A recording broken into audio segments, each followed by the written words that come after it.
Way. That's part of that song. What else? Rest the lyrics. What a great opening to the show.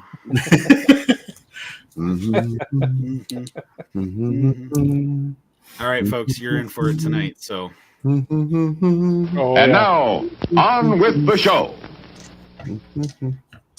Time for bladder check. Check. Check. Check. Wait. Screw it. I'm holding it.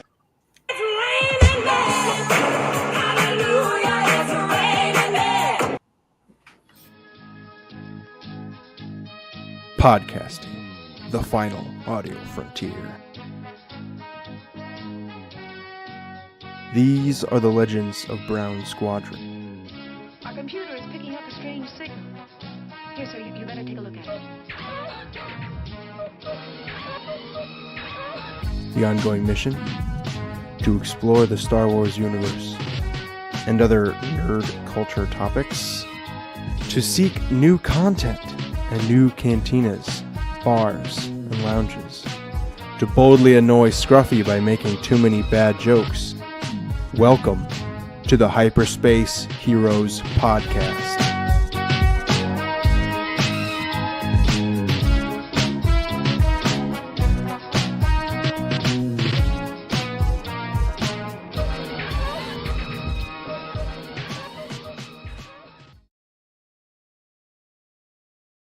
and welcome to Wow, we are really tiny. Welcome to Hyperspace Heroes. This is Brown Leader sighting in. All wings report in.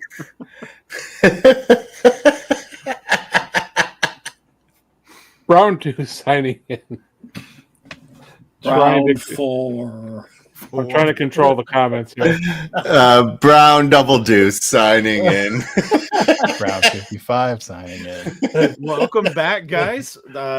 This is episode 110 or 135 on the Spotka scale, and we have the revenge. Well, this is your third appearance together, guys, so we're calling it the revenge of Seppy and Mark on the show tonight. You guys know Mark and Seppy from Fight in a Box, Coruscant Nights, and many, many other wonderful things. And so, welcome back, guys. Hey, thanks for having us. Yeah. So, wanted to have you guys back on just to kind of catch up with you and see how things are going in, your realm of things. I know you guys just had another successful Kickstarter, right? Well, let's see. Did we do End of the Line as a Kickstarter with you guys, or did? Yes. Yeah. Okay. So, what happened between now and then was the fulfillment for Conquest Princess: Fashion is Power. Oh, nice. Now, and I think the first time you were on with us, Seppy, you were talking about that. I think that was the very first appearance we had you on. You were first getting that rolling. Yes, it was only 9 years, Brown Leader. It only took 9 years to get off the ground.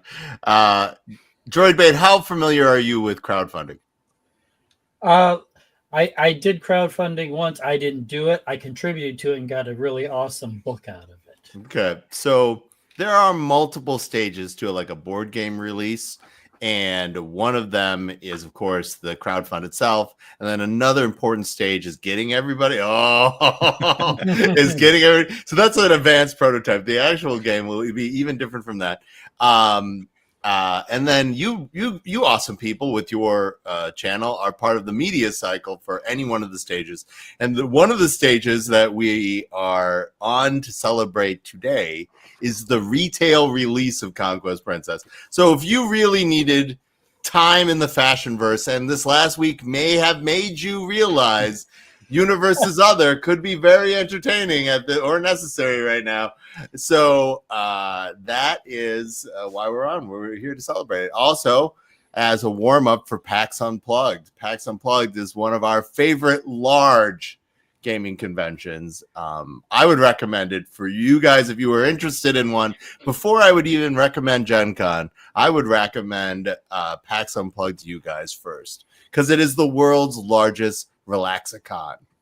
Nice. Yeah, Scruffy, do you know what a Relaxicon is? No. Okay. Mark, do you want to share what a Relaxicon is with Scruffy? It's exactly what it sounds like, right? Yeah, it's just a relaxed convention. It's It less means- less stressful. Yeah, there's no you don't have to sign up for events. You do whatever you want. It's large open play areas, large libraries. People can, come and go from the shopping area. It is really centered around groups of people like doing what they want when they want to do it. That sounds pretty awesome, actually. Philly is an amazing food town too. So if you were a foodie, I would highly recommend Philadelphia. So I'm assuming the December 6th through 8th, right? Yep, in Philadelphia. Philadelphia. Okay, I found We it. could always swing by and see D-Doc. He's in Philly. He owes us a couple of drinks, doesn't he? He does. I think he does. Yeah, I would recommend it. So other than that, we are enjoying the exodus from Twitter.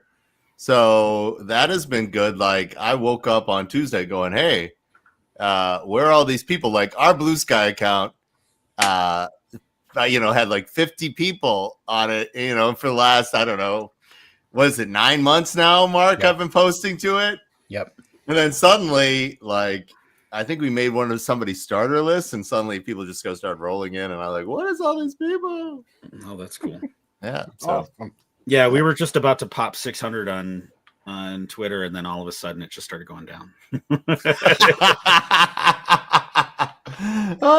but we are here to celebrate Ventress Day. Yeah, I'm excited Yes. about this topic. I am excited about this topic. Yeah, we're gonna get to that here in a moment. But we wanted to, Mark. I know.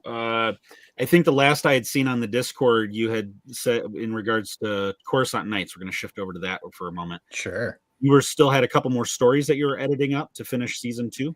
There are 2 more stories in season 2, and I have decided to fast track season 3, so it'll be here sooner rather than later.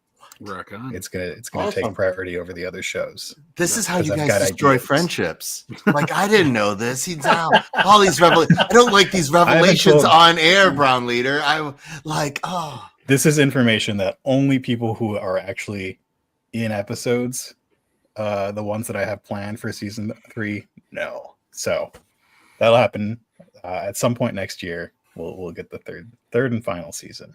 Right on. Yeah. And since we last had you on, I have finally successfully listened to everything in Coruscant Nights. That's impressive. library. It's So, impressive. Yeah, and I'm impressed. I gotta say, kudos, shout out to you and your the amount of pre-planning that it must take for your stories and to lay everything out. And then towards the end, you had some crossover episodes where you recorded.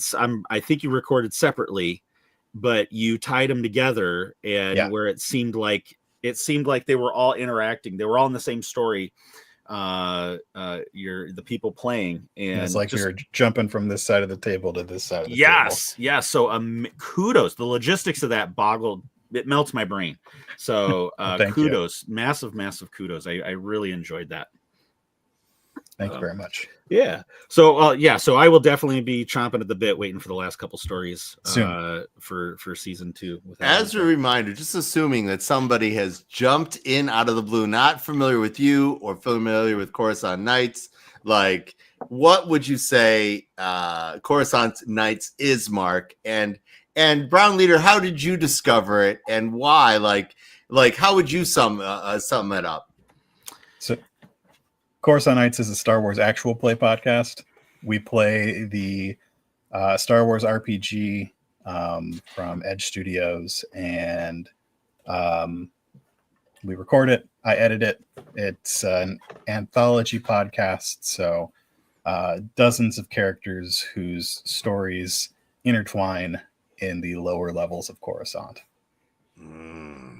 That's some nerdy Star Wars goodness. It is. Nerdy Star Wars goodness. It's like Oh my God. Tales of the Bounty Hunters or Tales from the Mos Eisley Cantina. Any of those classics like compilation books in podcast form. That was my favorite new Star Wars series. I liked it when they went into the depths of Coruscant and they were talking about the founding of the rebellion. I like the idea that there's a doomed megapolis that we only see the shiny chrome on the outside, and there's a dark and seedy underside that all these things get done. To answer your question, so how I got into it was from you, Seppy, when we first had you on, and you were talking about, oh well, we need to get Mark on. We need to get Mark on this show, and you really need to check out Coruscant Nights, and you advocated for him beautifully.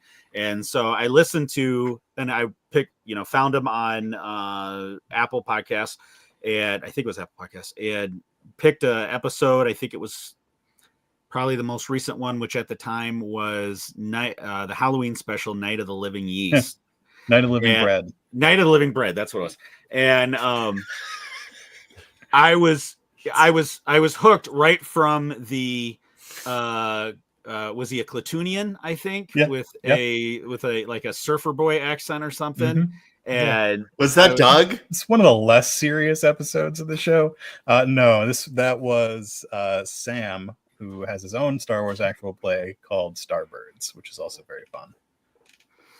And and from that, then I started listening forward, but then I realized, well, then I really need to go back, and I'm glad I did, because then I could start to see all the threads you were weaving and the arcs. And another beautiful part was when you got to Order 66 in the timeline, and how you wove that into the various characters' story. Yeah, we got to revisit a lot of characters from earlier in the season, and it was a surprise for all of them, which was fun. And I would go ahead. The reason I bring this up is obviously Star Wars is about starting over and jumping in points, right? There are a lot of instances where you can think about. I think we've asked this question before. What is Star Wars to you? Star Wars is about a family story or about families. And, one of the things about a family is that there are new generations and new additions, and that they change and so forth and whatnot. And so the jumping in points, like, what is going to, like, now that the trilogy, what to you as Star Wars nerds, like, what are you excited about as the new jumping in point? Like, obviously people are very excited about the Mandalorian as a jumping in point. And so these long form series, hit or miss, however you like. I still have not gotten to do Ahsoka or Acolyte yet, but all my Star Wars people say, since you've done the homework, both of those shows are for you. But we can see, Star Wars looking to evolve again. And I think that has everything to do with Vantress Day. This idea of starting again over and over as a new person and a new thing with a character who has depth. Yeah. Right on. And you know what? What a great segue, Seppy. Set it up perfectly. So let's so today is the 21st anniversary of the first appearance of Ventress, Asajj Ventress, in the 2003 Gennady Tartakovsky Clone Wars. And when you say 21st anniversary, that just feels so painful. Wow. So there's another content creator. Are we getting old? I saw Star Wars in the theater. Like, well, so did I. But when you tell me it's 50 years ago, that just hurts. It was last week. So yeah, exactly. Seppi talked about jumping in points. Yeah, we jumped in when our knees could still take it. We couldn't jump in now. No. We might step gently off the curb and use our walker. I'm looking for the slope curb. I'm not stepping off the high curb anymore. But so her first appearance in 2003's Clone Wars, which we talked about, Scruffy and I talked about last week. We talked about the 21st anniversary of the series as a whole. So there is a content creator by the name of O Katrina, and she is on all the socials. And so she had this idea to start hashtag Ventress Day, which is November the 14th, which is today. And so I found her talking about it on Blue Sky, I think it was. So said, yeah, we'd love to jump in and contribute. And so thought it would make a great topic. And just because she did all of the work to start this up and created some wonderful collateral for this, I wanted to play this nice little montage that she threw together. So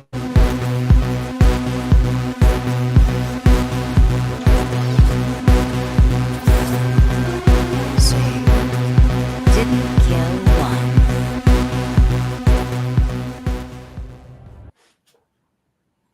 So there we go. Dubstep.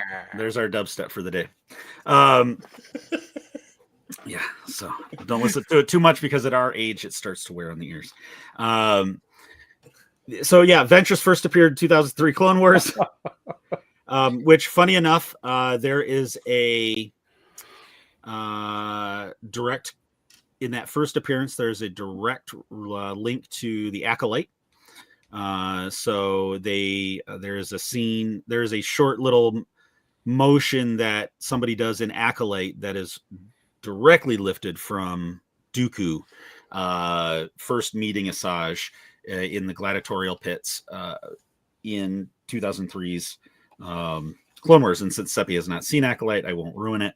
But yeah, so those, if you know, you know. But yeah, 21 years. She's had quite talk about rebirth. She's had a couple of rebirths in her career. I think my opinion, I think she's one of the badass females of Star Wars for sure. In fact, she's probably a top 3 villain for me.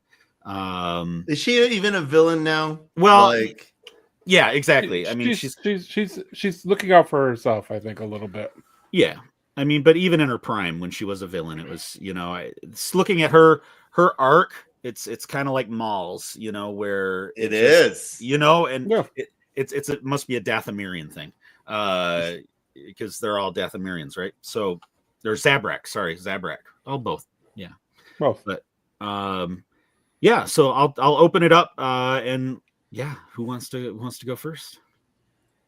The best thing about Ventress is the character development. Like, I think if we talk about role-playing games, the idea, how do you make your character more interesting in any role-playing game?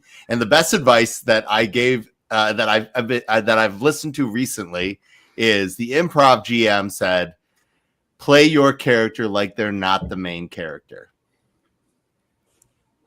And this, or the main villain, or any of that kind of stuff, as soon as you are given a lateral movement in the story, things get much, much more interesting. Like, having someone fail and not get force choked to death or decapitated is much more interesting. Or, in the case of Maul, if they get cut in half and they come back as spider cyborg people, that's very interesting.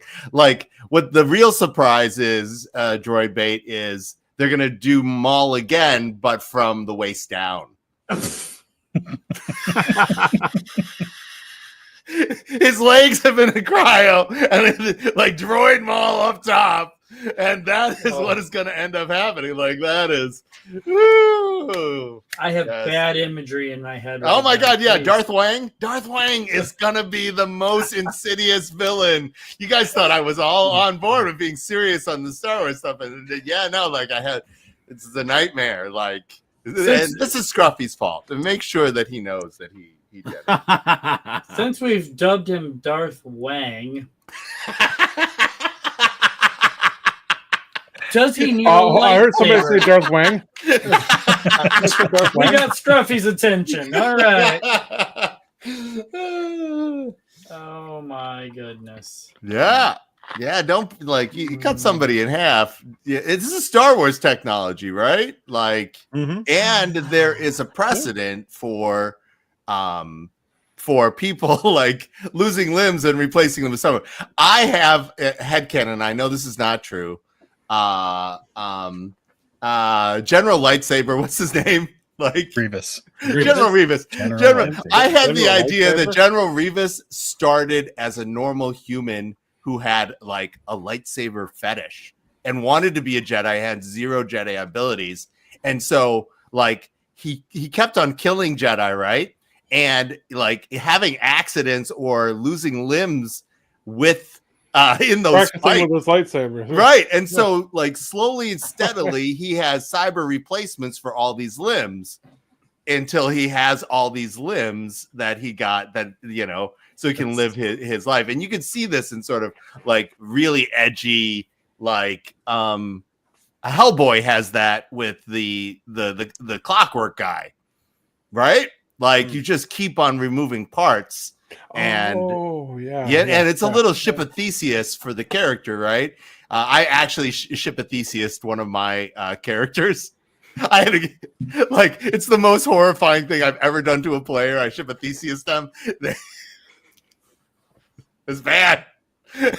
Don't do this. Make sure you can consent and role play before this. But for Grievous, I have in my head canon, Grievous started as like a bounty hunter who wanted to be a Jedi but just had no force skills, and his obsession with this slowly but surely it takes him down this.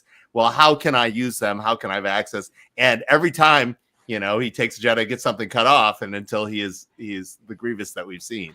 Seppy, I have a similar theory, but I see him more as the Black Knight from Monty Python and the Holy Grail. Tis but a flesh wound. Yeah, exactly. Not that far off, though, right? Right. Species was Kalish or something like that, and yeah, he just wanted to be a big warrior. No, that figure is cool. The pre-cyborg Grievous figure. Can you guys have one? Can you show it to me? I would like to see this. Like, give me a second. All right, you find that you can help educate me, but like I go on these fantastic journeys with Star Wars stuff, which is like way. Yeah, I thought we were talking about Ventress. We are. We absolutely are. But you can't take a turn somewhere.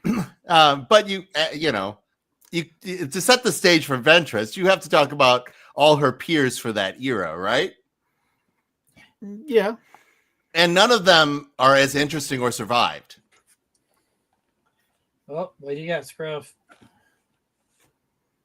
Oh, yeah, he pulled it up already. So, yeah, that's it. That's the one I've got right there. Oh, nice. So what are they like? They're like just really scrawny? Yeah. They're like skeleton people? Do they have, like, is that their head, or they just always wear a ritual bone over their head? Are they like that? Yeah, that's a ritual type mask he's wearing. Okay. They look more like the bugs from Geonosis. So here's, I don't know how well if you can bring that up. Yeah, let's do it. Let me hold on. Oh, they can take it off. That's nice. Yeah, so it's just a mask actually. So they resemble kind of that Geonosis bug thing. Kind of like maybe a little less kind of that a cross between that and a Doug. You remember Sebulba from Phantom Menace? Yeah. The Doug, yeah. Kind of a cross between the two.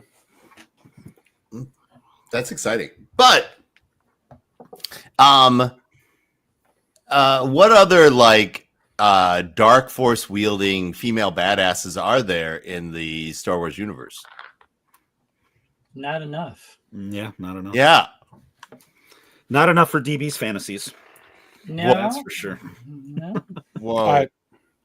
I gotta say, you guys, my impression. We didn't say no. Hey.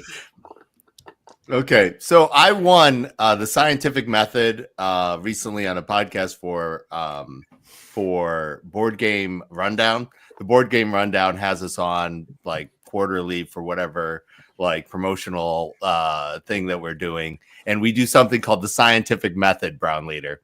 Okay. And in it, we have everybody bring forward their choices of top fives for things. Okay, and like if the four of you were playing, you would bring up your number 5, and then Scruffy would have to challenge it, and then DB would have to then beat the challenger, and Mark would be the judge in a 4-player version of the scientific method. Okay, and you would do that for each one of those, and then you get down to the number 1, and the person who has the least number of points, least wins, in the previous part would then end up being judged for the number one, and then you would do one final winner take all to do the scientific method.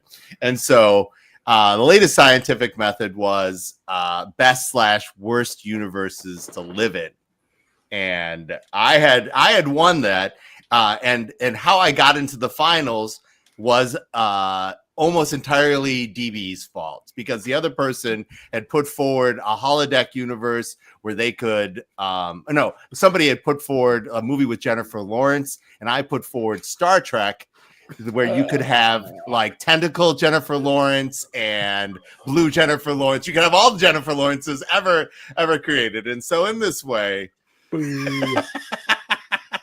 DB can have all of his female Sith Lords. He's going to crossplay all like, yeah. Like DB's like S&M Dooku is legendary. I've seen it on the internet already. DB, thank you for that. You want to know what website you went to for that? WTF.com. Hey, it's the dark web, Scuffy. It's deep in the dark web. I'm passing. Solid pass on that. Come on, let's face it. Ventress has the sexiest voice in Star Wars. She sounds like Kathleen Turner. How do we get let's listen up here, Struff. Ventress sounds like Kathleen Turner in her prime. Ooh. And she's not telling you the safe word, okay? I have to disagree. It's obviously the sexiest voice is Admiral Akbar, but I get what you're saying.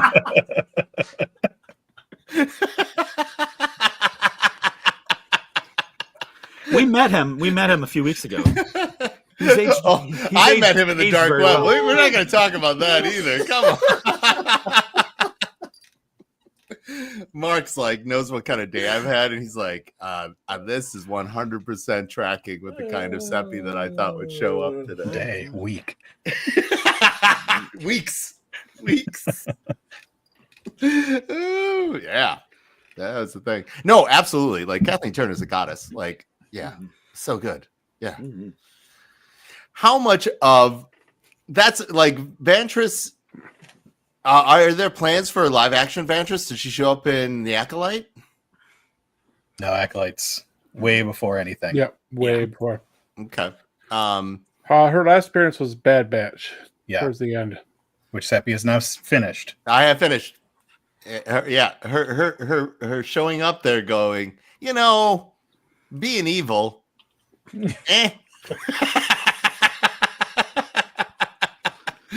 That sums up her participation in that show. You're like, Well, her appearance was kind of odd in Bad Batch, and it was a lot of people were theorizing that they were setting it up for a spinoff. Which the popular theory at the time was a Omega and Asajj spinoff, which could have been kind of cool. I would have been interested in that. I think there's going to be more Asajj Ventress in the future. So some friends of ours, Rule the Galaxy, they had Nikki Futterman, who is the voice of Asajj. And they just happened to have her on literally like the day that the trailer dropped for Bad Batch, where they showed Asajj. And while she was on the show, they, obviously she can't say too much, but she said what everybody had seen was an appetizer, basically, and there's still a main course and a dessert to go with Asajj. So that definitely, and I think she's still active, the voice actress. So that definitely leads to some reasonable speculation that we're going to see more Asajj. I'd like to see more Asajj. Without a doubt. You don't bring a character back from the canonical death without plans for them. No, exactly. No. I did read Dark Disciple because I was curious, because as soon as they showed her in the trailer, the whole internet was abuzz about, well, she's dead. How Which DB, what's our go-to line about dead characters on Star Wars? They're only dead till you need them. Until only Filoni dead- needs them. They're only So dead until Filoni Filoni needs needs them for a story arc. Well, going back to what Seppy said, we can bring back Maul's lower half. Why can't we bring back Asajj? Darth Wang. No, like seriously. We are changing your call sign, Seppy. You are now Darth Wang. Darth Wang. There we go. Yeah, I like that. All right. That's funny. Well, I mean, cloning is obviously this thing, right? And then cybernetics, like nobody actually ever has to stay dead now in the Star Wars universe, which is a little unfortunate too. Yeah, and you got zombies. Like, I would like some long-term ramifications for these technologies emerging, right? Like, I'm not the biggest fan of the new 3 movies, but at least they tried to build on the fact that the Death Star exists, right? Yeah.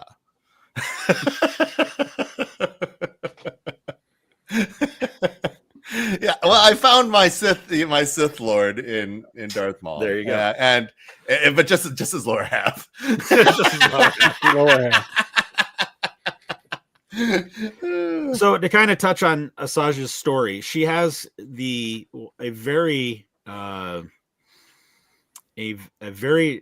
tumultuous backstory, and which when we see her in modern, quote unquote, modern day with Clone Wars and then Bad Batch, it's no wonder she's as messed up as she is, right? So she was ransomed off or forced to be given away by the Night Sisters to this person by the name of, let me see, I got it here. Where'd you get this from? Is it from a book? Well, I think it's from Dooku Lost Jedi. Jedi Lost, yeah. Jedi Lost. Started out as an audio drama and then was published as the script as a book. And it's considered canon or no? Yeah, yes, it is. Yes. Oh, I listened to that 3 years ago on my way to Protospiel, Seppy. Well, yeah, the convention we do in January in Minneapolis. Yeah, you guys should think about it. It's great. It's really cheap to get there and really cheap to stay. No one wants to do that shit in January. No. Nobody. I mean, you guys are. That's actually south for you guys. You guys, it would be warmer. Maybe a little bit. Probably a little bit, yeah. So it's like, but yeah, no, I'm gonna stay right on my couch in my living room. Look out the window. Go, yeah, that's pretty. I'm trying to get the guys to go to the Great Ohio Toy Show at the end of March, and Scruffy's debating whether if it's going to be warm enough yet or not for that. So I don't care about the warm. What I care about is the snow. The snow, yeah. The weather can turn quick up north here. True enough. Well, and we got a long way to go to get out when of you get that back belt. down to the metro, it will have all cleared out. Like as soon as you get south of Lansing, that's it. Yeah, getting south of Lansing is a challenge. Yeah. I've tried to do it a couple of times, and I have been stuck in some pretty horrendous weather. He's not wrong. He's not wrong. So she was born in 50 BBY and was forced to be given to a Sinatine criminal Halstead, who started raising her, and he was kind of nice to her from what this says, but was training her to be a living weapon. He died a couple of years after taking her, so she lost her first master. They lived on a planet full of pirates and warlords killed by some Weequay pirates, and in 44 BBY, and was rescued by Narek, a Jedi who was stranded on the planet as well. So the two of them, he kind of took her on as a Padawan in a sense, and they started killing pirates for a living. And that sounds like an album title: "Killing Pirates for a Living." Killing pirates for a living. And then it does. Narek she was kind of a fledgling in her force powers. He was killed when he was shot in the back. Some Jedi he is. And so she basically embraced the dark side, went on a rampage, and became the ruler of the pirates on this planet. So there's phase 1 of her upbringing, and this is as a child. So, and then she was going to attack another warlord, was captured, thrown into the gladiatorial pits, and where she was found by Dooku. So, and then so that's kind of her pre-story, and then in Clone Wars we know a lot of what went on in Clone Wars, rising up the ranks, then betrayed by Dooku, going back to the Night Sisters, then they hatch the plan to get Savage Opress to become Dooku's apprentice, and that goes awry, and then basically Dooku takes out Revenge and pretty much wipes out Dathomir. And so then she loses her family again. And then she kind of goes on the run, becomes a bounty hunter for a lot of years. That's Dark Disciple. She teams up with, what's his name? Yeah, Quinlan Voss. Yeah. And which that was a good book. I enjoyed that book, and it was funny too. It was written from a bunch of unmade scripts of Clone Wars. They were actually going to do it. Max Rebo, how you doing? Welcome to the show, sir. So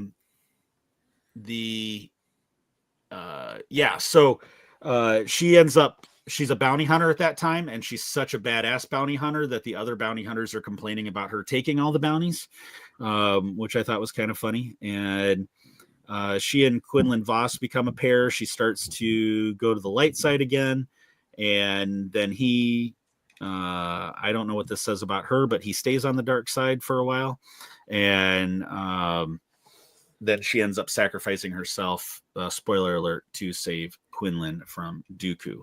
And that's, but he's dead. And then her body is lowered by Quinlan into the waters, the depths of the temple on Dathomir. Lake Minnetonka. Lake Minnetonka. All right, thanks for getting that. Appreciate it. Speaking of Minnesota, right? Yeah, speaking of Minnesota. And then we see her again in Bad Batch. So that's kind of a brief synopsis. But with a story like that, she's going to be a very complex and messed up persona for sure, So, which is what I love about her. YouTube channel called Meta Nerds Lore did an awesome video. There's supposed to be a part 2 coming out. We haven't seen it yet, but an awesome video of the complete life story of Visage Ventress. Actually, a really, really good. I just watched the first part of it. 44 minutes of it just before the show tonight. We'll be on. Like, we'll be gone. The most interesting Star Wars characters are the ones who are scoundrels or spend some time in the dark and then make the choice to do good. Like, generally, people born into good are insufferable in Star Wars. Luke Skywalker. You better get that look at insufferable to be in Star Wars, with the exception of my sweet Akbar. And all right. My sweet Akbar. My sweet Akbar. Is that the first single from Killing Pirates for a Living? There we go. Wow. Well, Max Rebo's the biggest badass in all of Star Wars. That's absolutely. Except for his twin brother Doug. Doug Rebo. He's still Doug Rebo. Doug Rebo has a legend. Mm-hmm. Yes. The legend of Doug Rebo. Yep. There's an actual written story as read on the some friends of ours from A Certain Point Askew podcast. They did a collection of stories, and I submitted the legend of Doug Rebo to their compilation. It's canon now. It is canon now. Mm-hmm. It's not really Doug Rebo in Boba Fett, or it's not really Max Rebo in Boba Fett. It's Doug Rebo, his evil twin brother. Yep. Mm-hmm.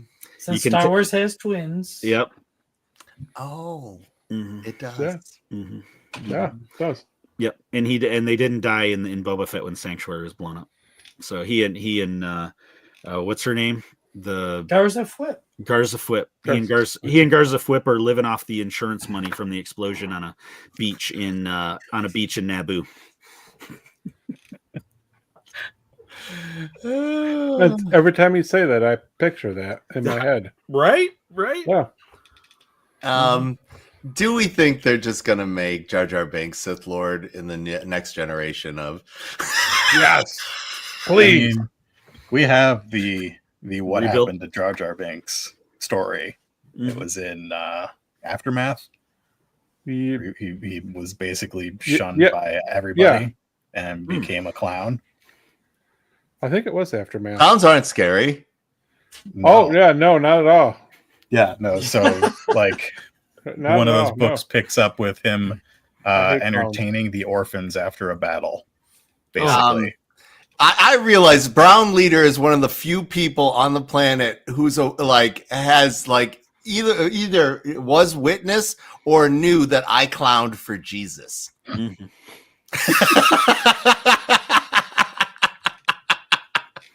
There are certain people that they're like, what do you mean? Like, they're in our lifetime, Scruffy. Like, clowns went from like wholesome things that you could like take to Sunday school and other kinds of stuff, and they became terrifying. Like, and I feel like I was part of that process, Mark. You clown for Jesus? Would that make you part of the JCP or what? It's true. No, like Ecclesiastical Clown College. I like spread the gospel. Nothing says you're homosexual like an excitement for clowning for Jesus.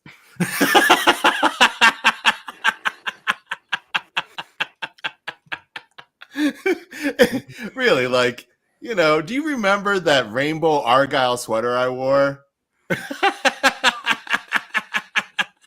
Mm-hmm. Those two things should have really sealed the deal for everybody. Like, those two things. So when you talk about Jar Jar Binks, like becoming a clown, I have a very specific, my own personal Jar Jar kind of thing going on. And the rest of us are over here thinking Pennywise and. Yeah, no, I'm tuning out when we're talking about clowns. Does Scruffy not like clowns? No, I don't like clowns. No. Oh my gosh. How are you with puppets, Scruffy? I do not like clowns. What about puppets? All right. Okay, so this clown thing is, a lot of people have this clown thing. Well, so it don't bother me so much. And I spent a month in Prague with my ex-husband for our honeymoon, and he had his best man also had this clown thing, but then was doubled down with puppets. Oh, and marionettes are everywhere in Prague. Yeah, and they're everywhere in Prague. So we got this marionette clown that had a little human marionette that it controlled. It took us a month to find this thing. And so we brought it back. He opened up the box. He slammed it shut and screamed. He threw it in the trash. And all of the people were on board with getting it out of the trash secretly when he couldn't see, and then setting it up someplace else. Yes! And it kept on happening over and over. That is awesome. That is cruel. That's awful. That's mean. And that's awesome. Oh yes, clowns. Like, that there's a lot of people. Seppy, that is one of the memories I have of Prague, is that marionettes are at every street vendor all over town. It's true. That's funny. That's last week Scruffy. I don't know if Scruffy knew where I got this from, but I opened the show last week singing the first song or the first portion of The Lonely Goat Herd from Sound of Music, and Nice. Which is a puppet show in the movie. That's right. That's obscure. It is very obscure. Well, my wife was a really big fan of the movie, and the kids watched it a lot as when they were growing up. And my daughter had done a Snapchat like less than a week before. She was just at home watching it and feeling nostalgic, and sent me some snaps while they were watching it, she and her fiance. And so it was stuck in my head for a few days. And to cold open the show last week, I just started reciting the first portion of The Lonely Goat Herd. And Scruffy, it hit Scruffy so hard he was still laughing when the intro was done playing and we were actually starting the show. My favorite old movie puppet show quote, of course. Can you guys name this movie? See, that's what I like. Little people hitting each other. Time Bandit. Yes, yes. Napoleon. I remember. It wasn't that long ago we watched that. The fact that you have zero pause and Mark, how often did you hear me say that before? I actually attributed it to something. Oh, so many times. Dozens of times. Years. Like 4 years. I'm like, that comes from something, right? He's like, what? I just thought you were Seppy. Well, I mean, it does sound Seppy-ish, so I mean, I don't blame Mark one bit for just assuming that would be a Seppy thing to say. So it doesn't surprise me one bit. I love it so much. I love it so much. So yes. Mm-hmm. So back to Asajj Ventress. In my head, this has all been Asajj Ventress, just so you know. Right. So what are some other things about the character? Why is it that she's I think, and reasonably so, we can say she's been a fan favorite for 20 years. What are some of the things that reasons why? Her first appearance was just so new and impressive for when it came out. Everyone, I forget, did that come out in the first batch or the second batch of First, yeah. It was pretty early on, because they were what, 3 to 5 minute segments. Yeah. And if last week was the 21st anniversary of the first episode, it was relatively soon. Yeah. So at the time, people my age knew Genndy Tartakovsky, Samurai Jack, and Dexter's Lab, and all those good shows from back then. My laboratory. Yeah. And best villain of all, Mojo Jojo. Mm-hmm. But the anticipation of knowing that there was going to be Star Wars Samurai Jack, and then to have that anticipation fulfilled with Asajj versus Anakin, very good, very exciting stuff. That comes across. That's on my personal account. I watched a lot of Powerpuff Girls with my girls. Oh, nice. I was a huge Genndy fan. Yeah, I'm right there with you, Mark. Right there with you. Yeah. I also think people were excited about Darth Jedi. Darth Maul inspired the idea of how badass can they be, right? Right. And she's not a Darth Vader. She's definitely from a Darth Maul school of athleticism and assassin, very interesting.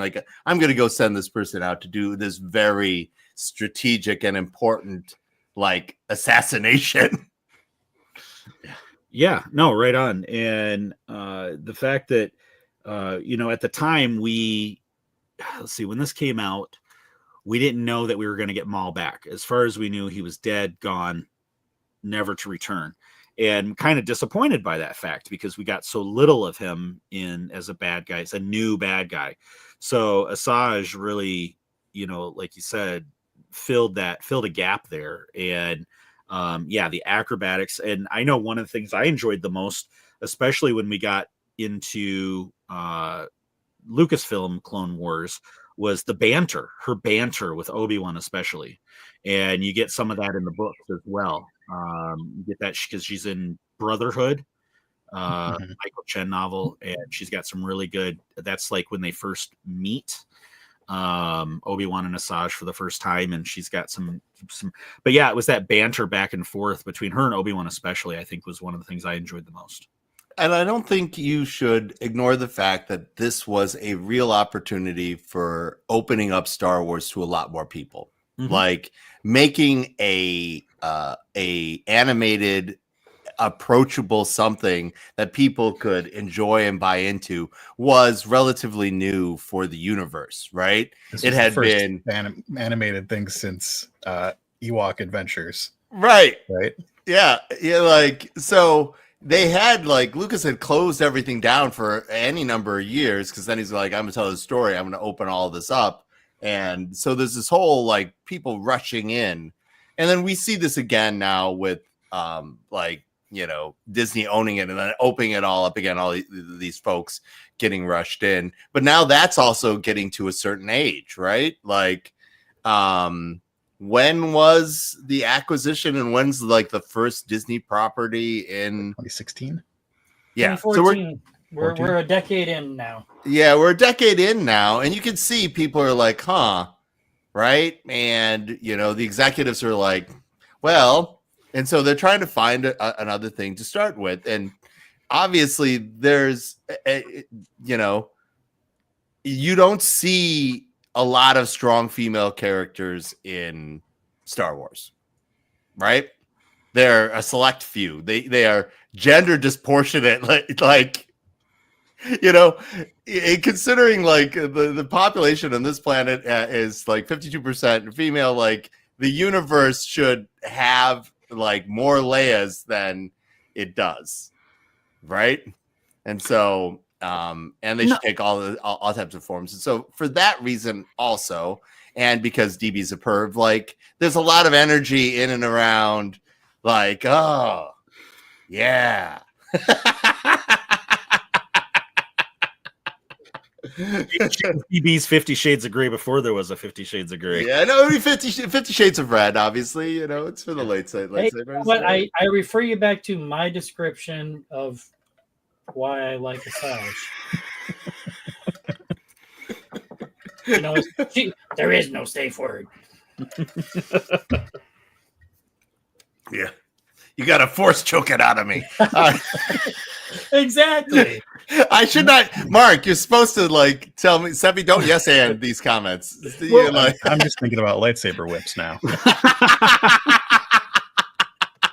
Oh no, we've unlocked Dark Mark. I mean, you guys aren't wrong, and it goes back to the banter between her and Obi-Wan. It was borderline at times. It was borderline sexual, yeah. Yeah, there was a lot of sexual tension between. That's true. Between the two of them in the Clone War animated Clone Wars. Do we have any romantic interest for Obi-Wan in like? Yeah. Oh yeah. There wasn't in the series. He had a romantic interest, right? Yep. Satine, the Duchess of Mandalore. He was hot. Yeah. He was hot blooded for the Mandalorians. Yeah. Okay. So, yeah, he likes warrior women. Yes. Well, right. There's a case of Obi-Wan swinging from one extreme to the other because she was a pacifist. Right. Satine was a pacifist, and then which is the complete opposite. So, and he did also have a sexual tension with Darth Maul. Of course. Which half? Just screaming. Now we know why Maul couldn't find his legs. Obi-Wan's got him in the back of his fighter.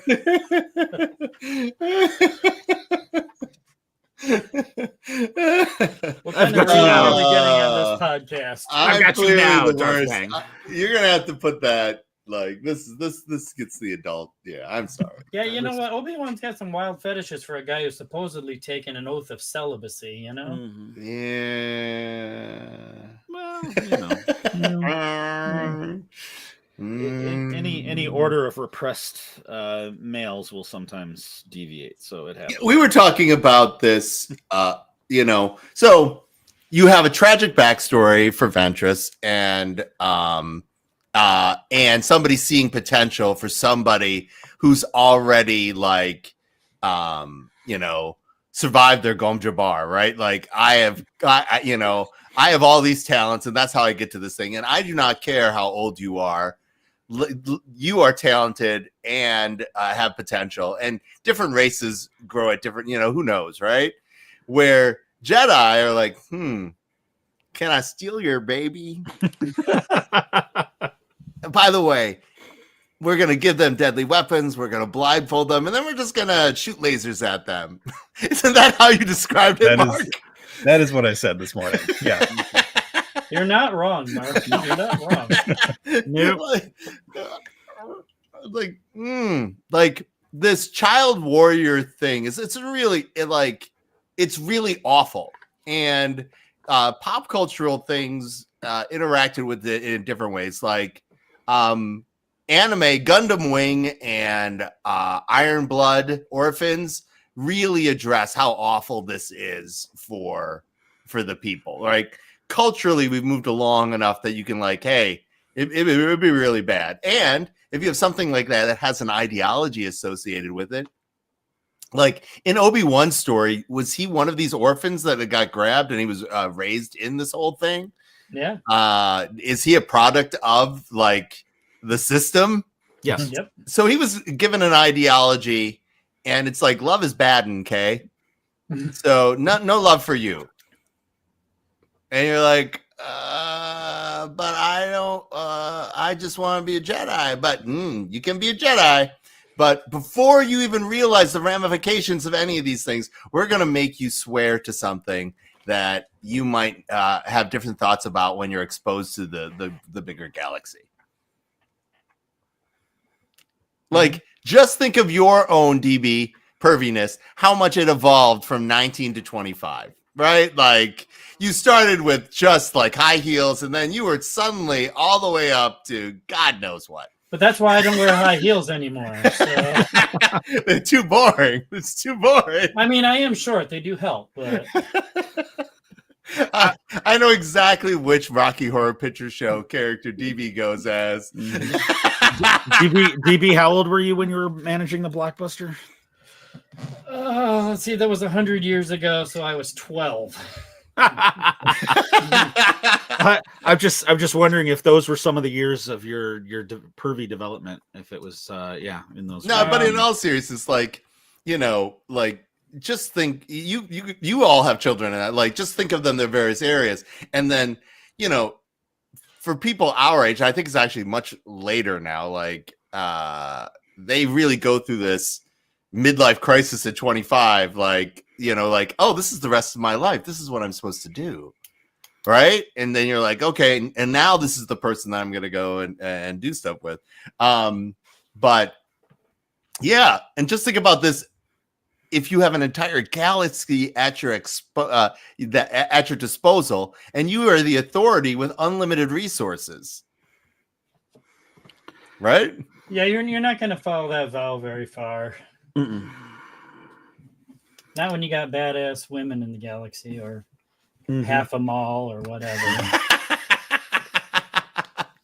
Well, I don't know. Are they sworn to a vow of celibacy, though, or is it just they're sworn to a vow of non-attachment? So, so you can flirt and all that, but as long as you're not grow attached to them. The High Republic book, The Rising Storm, goes really in depth in this, because there's a Jedi who sort of has a fledgling relationship with somebody, I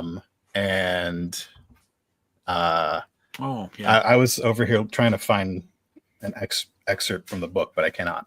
But basically, like, it's not the that love is forbidden, it's that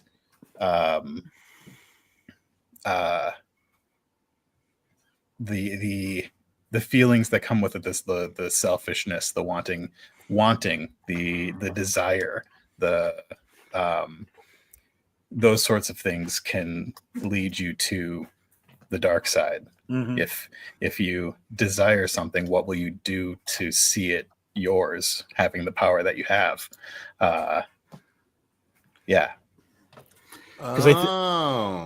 Okay. Because I think they hint at a three-way relationship in that book, don't they? Or like there was between when they were growing up, and then one moved on, didn't have the attachments with the old ones.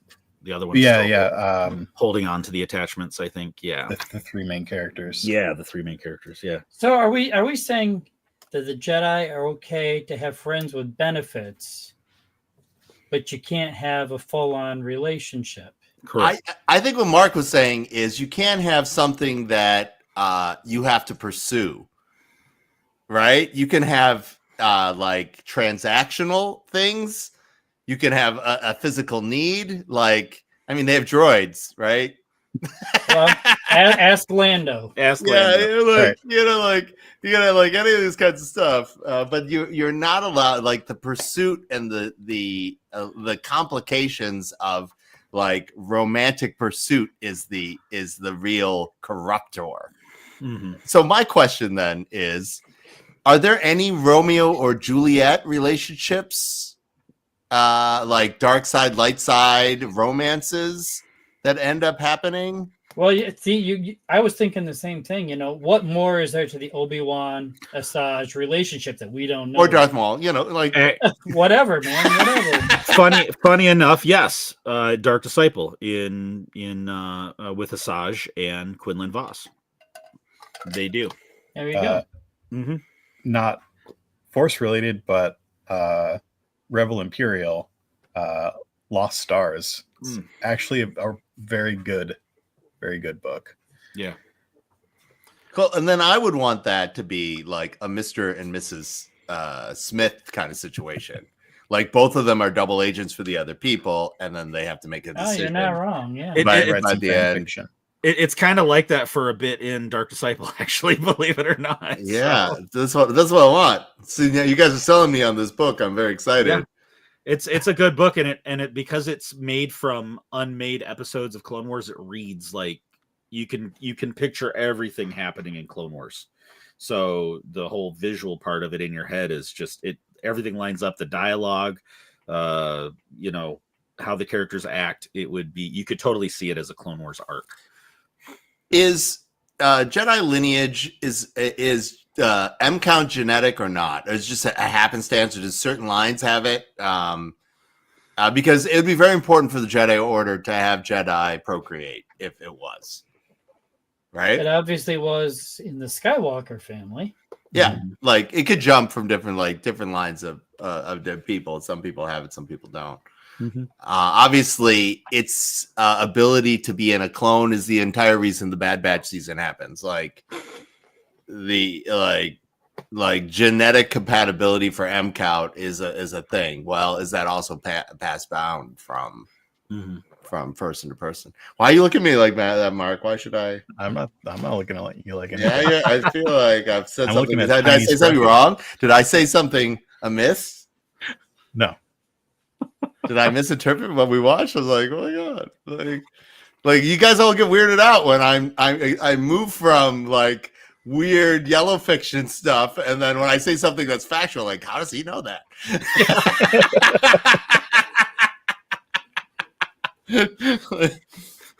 I've done the homework. That's what's important. I didn't get an A, but I did the homework. You got an A&R book, so. Oh, that's great. This is great. So Scruffy is still terrified of him. He's like, oh my god, the contract he's never coming back. He's like, I cannot be on when Seppy is on. Yeah. I'm gonna next time you guys have me on, I'm just gonna come in full white face. Oh.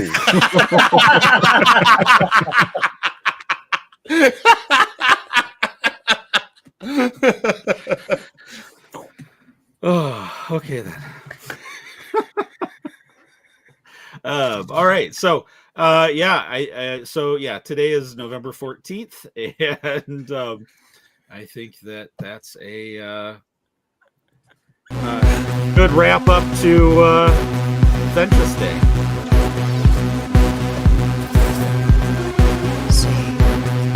Didn't kill one. Yeah, I want to come back for Ventress Day because it's the Double Deuces next year. Mm-hmm. Oh yeah. Now, is it just me, or does Ventress? Oof. It's Double just Deuces Day. You just got that. That's It's been a long day. Took a minute to click. And I completely forgot what I was going to say. That's fine. I have that effect. That's called winning.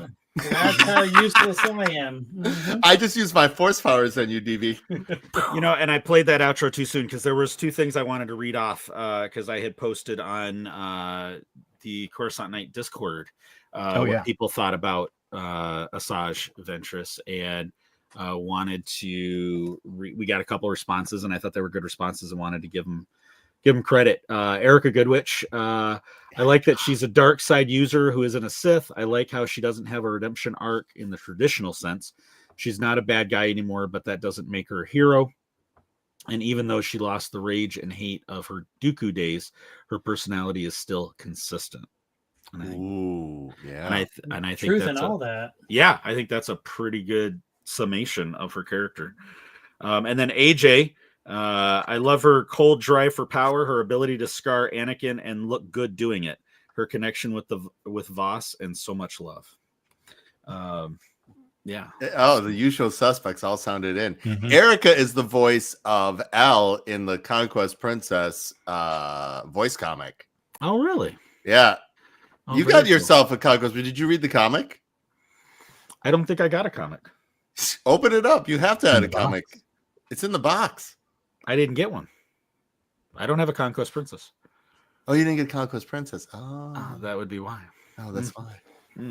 It's because DB, it's an 8.25 pound box. Mm. Yeah, and one of the pounds of that is, of course, the comic book that comes in it. Like, this is the reps, so I can put that walker off a little bit. Yeah, there you go. A little bit later. Well, thank you for, as always, thank you for allowing me to be a noob in the Star Wars universe and talk about things.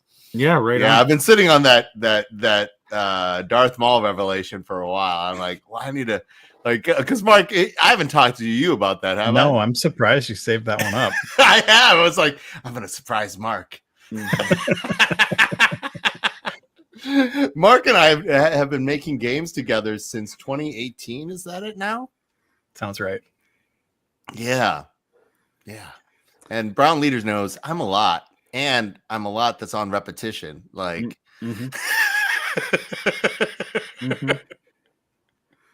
Right on. Yeah. Right on. Yeah, just like little people hitting each other. So what else? So what's next on the docket for you guys? What are you working on next?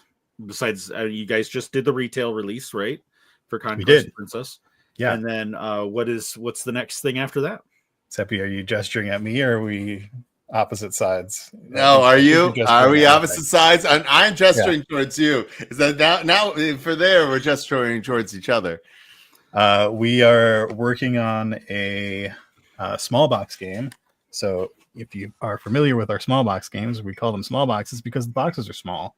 Whoa, that's crazy. Yeah. So the fourth one is in the universe of the game that Seppy is holding up. Mouse Cheesecake Cucumber. And it is called Kaiser Cucumber and the Gangs of Mechanical Corners. Because when you have this much room, you have to put Kaiser Cucumber, the Games of Mechanical Corners, on that much room. Like, I love having a box so small I can't even put the name on it. Seppy loves it because he doesn't do the graphic design. I don't. I do. Oh, that reminds me. I've got, you know what, guys? I have to go get. I have a Kaiser Cucumber pin that I need to add to my flare. Nice. You do. I do, because I chipped in on the Kickstarter for that one. Yeah. And I have a lanyard, my con lanyard when we go to ICCC every year, and the goal has been since last year to get to 31 pieces of flare. 33 pieces of flare, and I'm not quite there yet, but I forgot I have that pin. I need to break it out and add that to the We should do a cultural exchange where we have to go to one of your conventions and you have to come to one of ours. That would be a lot of fun. We should definitely do that. That would be a lot of fun. A thing. So yes, the fourth in the series is happening. So we're working on a Kickstarter date of February for that. Okay. Yeah, but the big thing right now is that local game stores now have this game, which is super exciting. That's awesome. Yeah. That's very How many stores are on our little map, Seppy? Do you count stores that have multiple locations? Of course you do. If you do, then over 30. Yeah. So over 30 stores that we know of have the game, but it's also in distribution, so other people have it as well. Games Unlimited in Pittsburgh just sent me a message today saying theirs will be showing up soon. Nice. So yeah, it went through distribution. Distribution reordered a copy, so it's good. It is going to be our big debut at PAX Unplugged. We're going to have it's the first time we've had like the full booth experience in a while. Like, yeah, there it is. So Mark is the illustrator for all our games. Some of the supplemental stuff we have Graham Judd do. Yep. And Graham is the artist for the games that precede Mark. So, yeah. But one of my favorite pieces of art for End of the Line, Mark presented this week, which was so on point for the feelings of everybody. Yeah, those characters are going on adventures. Yeah, so we're excited. But the big news for this, and where this all ties into other stuff, is this is the first time we're doing a printed version of what? The Mechanical Corners RPG, which is an RPG that I wrote with Seppy's help. And you get to play food or robots or animals. And it's ridiculous and heisty and a lot of fun. Yeah, we're gonna be participating in what's called Zine Quest. And here's the zine, yeah.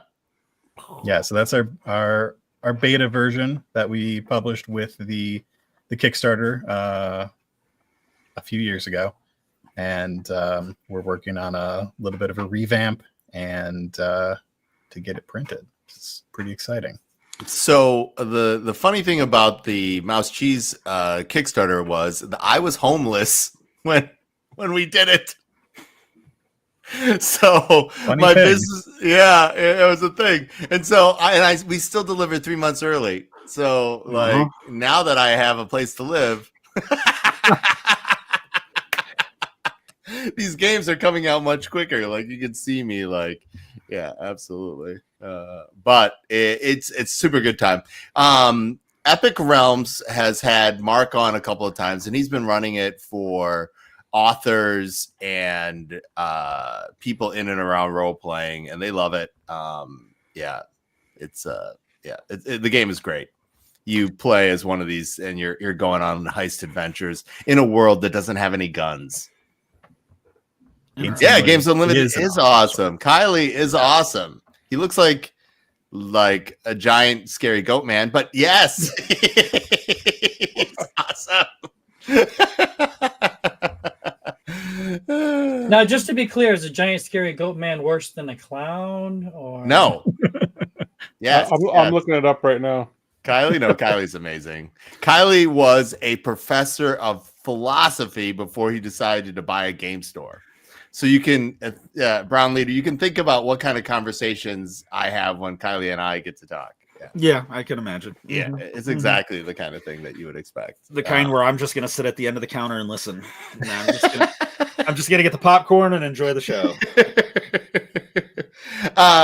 But yeah, we're really excited about that. That's going to be a combo. We're going to, do the gangs at Kaiser Cooper are going to be gangs in another small box. We don't know what kind of uncertainty people are going to have, like as far as like cost goes, and so we don't want to do something like Princess was enormously expensive. And so we're doing a game that's more approachable for people can step in. And a role playing game that is also smaller that people can just step in and enjoy and celebrate and not feel like they're giving up a kidney yet. Yeah, so the answer to that question, no, a goat man is not scarier than a clown. I actually found a picture. You've been researching that this whole time, haven't you? That's why he's been off camera. You had you did have a comment while you were gone, Scruffy. Just that you looked. What was my comment? Just from yes. Well, yeah. I got smaller. Yep. Mm-hmm. Well, the RPG doesn't surprise me. I mean, considering the massive amount of output you did during that Kickstarter, you created a whole universe, and you did. And I mean, it was just so it's just ripe for an RPG. So kudos. That's very cool. Very cool concept. Yeah, and we're going to start a Patreon where we just do yellow Star Wars fiction, and that is just going to be.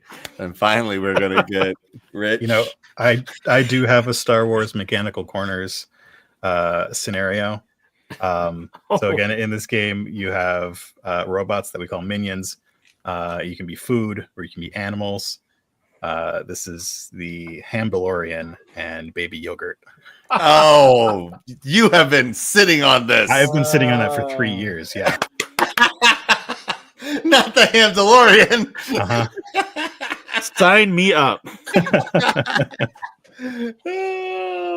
Maybe we should do that. Like, weren't we talking about doing role playing? Did everybody make their characters? Weren't we supposed Everybody made their characters. Yeah, We're just lazy about getting started. Yeah, right. Yeah. Well, it was funny. 'Cause Hamdalorian. I think earlier in the episode, somebody described Grievous. Seppy described Grievous as a wannabe Jedi who couldn't get anywhere, and I was like, "Oh, that's DB's character in our RPG." Wow. It's true. Except he found comfort at the bottom of the bottle. But after this, this conversation, I would change my character to somebody who does like a consort for Jedi. You know, like the Firefly consort service. Like the consorts are this high-end, like sage intellectual, like healing something. Oh. There has to be that kind of service for Jedi. You missed a whole conversation, Scruffle. You were done. That's okay. You're gonna have to go back and rewatch. I would want to make myself one of these Jedi consorts. Like, how do you create these kinds of things? Like, there needs to be a subclass. They get lonely, right? Mm-hmm. Yep. And then the whole adventure, DB's character could be trying to posture himself to make him look like an actual Jedi. They puffing my chest out. Just to be like It's not your chest you need to puff out for me. It's your Darth Wang. Look. My character is still connected to his bottom half. All right. For now. No, like seriously, somebody should. What was that character's name on Firefly? Was that Inara? That sounds right. Yeah. Yeah, that does sound right. Yeah, you know, bring her into the universe. I'm all about that. No, like, seriously, Inara. There has to be an Inara class set of people that is not talked about, right? Like, it's like when the Navy goes to port. You know, all the working girls are there. No, I'm talking about they're Jedi, right? They're highfalutin, and you have to like prescribe to the Jedi ideals, so that you need to like follow this. Hey, this is something that a person needs to be complete, but this is also all that it is, right? Mm-hmm. And Inara did that multiple times. Yeah, like talks all her clients down. Like, this is what it is, right? That would be the Jedi. That's what the Jedi would need. Like, somebody's like, hey, right on. It's not me, it's you and your weird order of wackos. She's got a point. Yes, Max Rebo, Jackie Brown is a Jedi escort for Mace, for sure.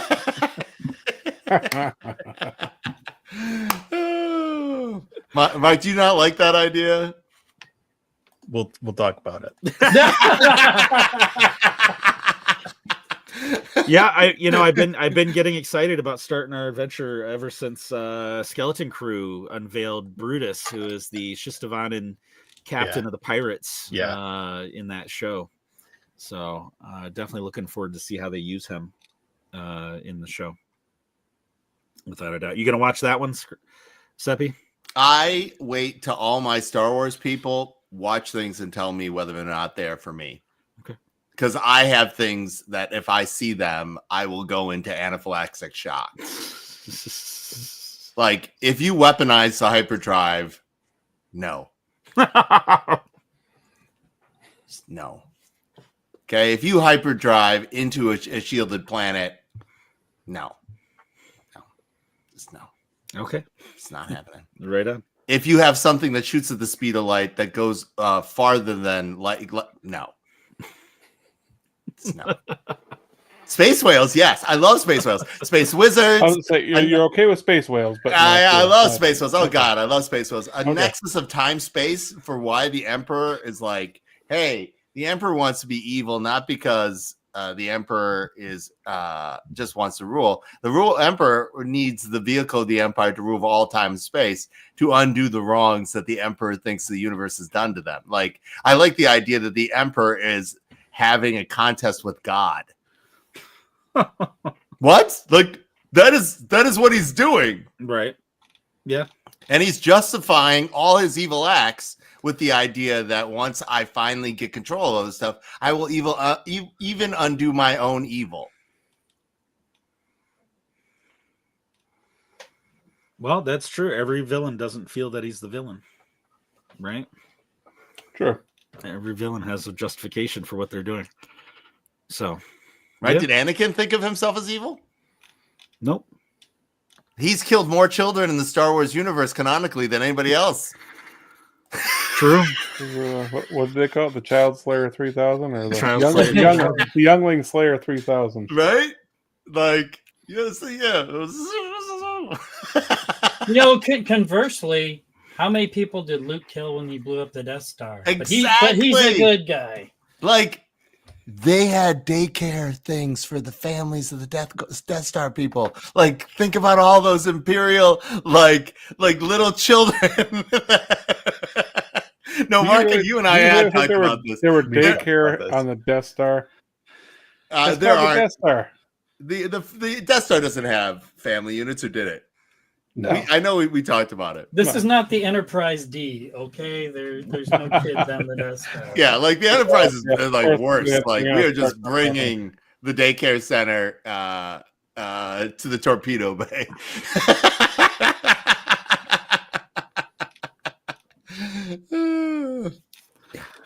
Well, okay. Well, I will watch for weaponized hyperdrives and anything else, and I will. Yeah, I'll definitely try to. Did I tell you that I was at the premiere for the Star Wars film, The Legend of Lex Sandor? No. Okay. In the history of Star Wars, there have been very few okayed fan acknowledged, like LucasArts says you can do that. And so a buddy of Mark and mine, Wayne, wrote the Star Wars RPG, and one of the kids from the Make-A-Wish Foundation wanted to make their wish, and they wanted to be an Imperial Admiral in a Star Wars movie. And so they threw a lot of hoops and did a lot of things. And they ended up making this fan movie, which is, have you ever seen the movie Rashomon, Scruffy? No. DB? Nope. Rashomon? It's a Kira Kurosawa movie about something that happens at the gate, and there's three tellings of the story, and you don't know exactly which one is true.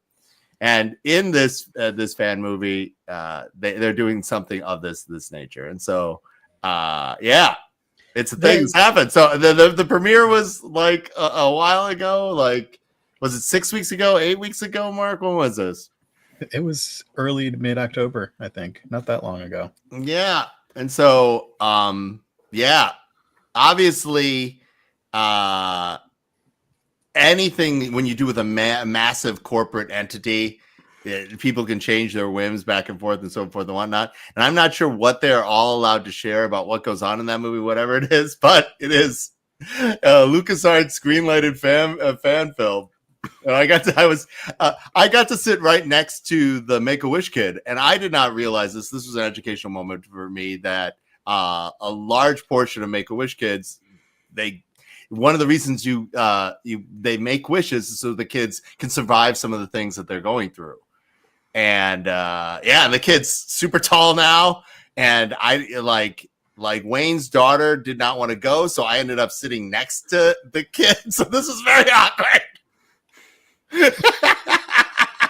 So there's all these spotlights. The kid's giving address. He had a hysterical speech. The movie is great. The making of the movie is great. When they released that, as far as stuff, like my love for the Star Wars fandom, like grew 10 times the size. Like all these Star Wars people contributing to this fan movie for a Make-A-Wish kid, so that he could survive his rare form of cancer was great.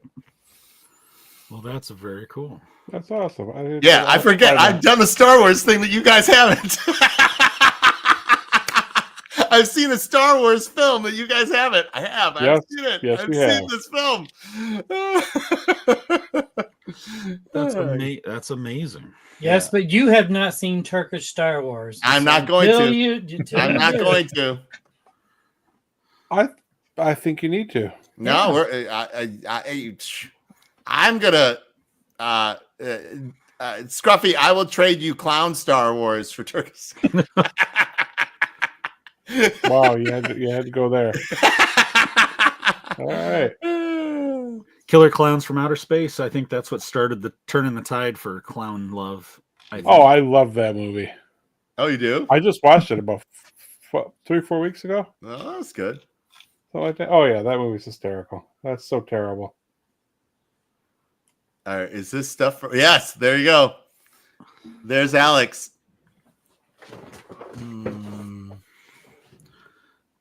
Oh, that's very cool. Yeah.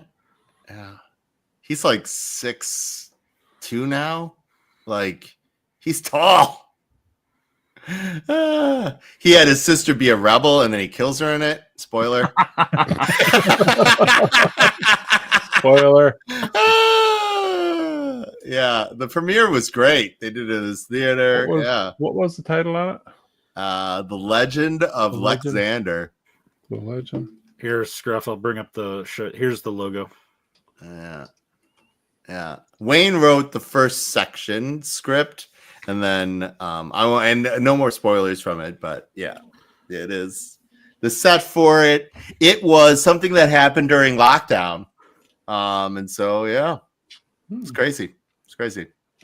Yeah. I hope they get a chance. I hope they get all the green lights to do the show all the things that they get to show. Yeah, it was great. Well, that is very cool. Communities coming together and fandoms making the world better is always just, it's fantastic. Mm-hmm. Yeah, I should have talked to you guys about this in advance. You guys are all surprised. Mark, you're supposed to protect me from me. Like, everybody expects Darth Wang, but nobody expects. I can only give so much protection. Sometimes you just gotta own it. It's true. It's a perfectly Seppy experience. I've taken you through a whole journey. No, that's and what a great segment to transition through. That's awesome, Sep. That's a very cool project, and I'll looking forward to seeing it now that we kind of know some of the backstory. That's very cool. Yeah, the documentary. Bring Kleenex. The documentary, the beforehand is good. Droid bait. That's for crying. Oh, Whoa. wow. Whoa. Oh. I didn't know if it was for Asajj or Maul's lower half. So. Right. Oh. Yeah. Okay. What's next, Brown Leader? Well, I think we'll just we'll move into collection corner and we'll start to wrap things up tonight, guys. So, Scruff, yesterday was comic book day, right? Yesterday was comic book day. I picked up a new this issue number 2 of Ewoks, and I had to sprinkle that love around a little bit. You guys are welcome. Sprinkles. Now you have to go find issue number 1. Mm-hmm. I know. I bought issue number 1 for you because I wasn't even going to collect it, and now they don't have it there. But you bought me issue 2. There are new Ewok comics. Yes. A new Ewok series. Show us. It is upstairs. You have the internets. I know. I'm working on it. Yeah, he'll have to work on it. I'm working on it. Oh, Mark, you added something to Mark's life. AJ has to know, right? Right. So here, I'm I bought the original mostly for the cover art. The cover art, or I bought it number 2 for mostly for the cover art because he has murder bears and yeah, there you go. See that Caravan of Carnage. Yes. I issue number 2, both covers, it captures the feel of murder bears. Absolutely. So well. And the second issue has 4 LOM and Zuckuss on the cover with the Ewoks. So it's got bounty hunters and murder bears. What more could you possibly want in a comic? Exactly. A thermal detonator to take out all the And then somebody bought me the issues 1 through 5 of the Maul, the Darth Maul, black, white, and red. Red, white, and black, or something like that. Yeah, there you go. There's issue 2. Oh, Scruff! Look, there's variant covers. Of course there is, and I don't want to know what they are. So let's just skip right on to. Oh, look at those! Oh, you suck! Look at them on the cover of the ETST. Okay, I have to have that. No, you don't. You can say no. No, well, you're right. I can say no anytime. Yes, absolutely. We all know that I can stop anytime I want. Yeah, and it looks like there's variant covers of number 1 as well. Well, there's always variant covers of all of them, but for number 1, the standard cover is the best of those ones. Yeah, just get the best one. Just get the best one. I don't know. I don't know if you'll be complete without all variant covers. Some of those variant covers run anywhere from $200 to $500. No, I'll be just fine without them. Wow. Yeah, depending on how limited the run was. So yeah, no, I'll be just fine without some of those variant covers. Oh, that's crazy. It's crazy. A little bit, yeah. For a comic book that started off as $4.99. Mm-hmm. A comic book. But I started buying comic books, so the comic books were 20 cents. Mm-hmm. 35 cents, I think, is when I started buying them. Yeah. Yeah. So. Oh, and then, yeah. So somebody bought me issues 1 through 5 of the Darth Maul series, or 1 through 4, 5. I think it was 5. 1 through 4, I think. 1 through 4, yeah. So I was super excited to start reading those. I actually cracked the tape on it and pulled it out. What? I know. I did it. Actually, I have read a lot of the comic books I bought. I just so far behind now that I don't know if there's ever any catching up. No, just start again. And that's pretty much it for the week. I found my awesome Smash Penny collection that somebody brought back for me from Disney. Oh, that's right. Mm-hmm. He's the man. Yeah. You the man. DB? It's been a whirlwind since we came back from ICCC. So the only thing I'm going to talk about is somehow a copy of Ewoks number 2 ended up on my desk at work today. I don't know how that happened. Was it one of the variant covers, or you just get a lame one? No, standard cover with Forlom and Zuckus on it. That is the cool cover in that issue. It is. And, there's nothing wrong with Murder Bears. Murder Bears are epic. Mm-hmm. I think we need, to circle back, we need to have some form in some medium. We need to have Murder Bears versus Asajj Ventress. I'd love to see that fight, because that fight is very one-sided. Yes. Asajj is going to get beat down. Oh, yes, there they are. I'm not big into comics, but I found this line that it's a variant cover for the Ahsoka series, and absolutely love the artwork. So I've already prepaid for all 8 of them. I'm just waiting for them to all come out so that I can. Cool. Yeah. Somebody sent me to the comic book store, and I had to tell them. I had to break it down and tell them it's a limited series to a specific vendor. And lo and behold, guess what we found? Yep. Wow. Oh, cocaine murder bears. Yes. Nice. Oh, yes. No, I am way behind on comic book reading. Yep. Sadly, way behind. Welcome to the show unboxing. But yeah. DB, anything else? No, I'm pretty lame, actually. Seppy or Mark, anything that besides the retail version? Wait, didn't you just get a Star Destroyer? Or?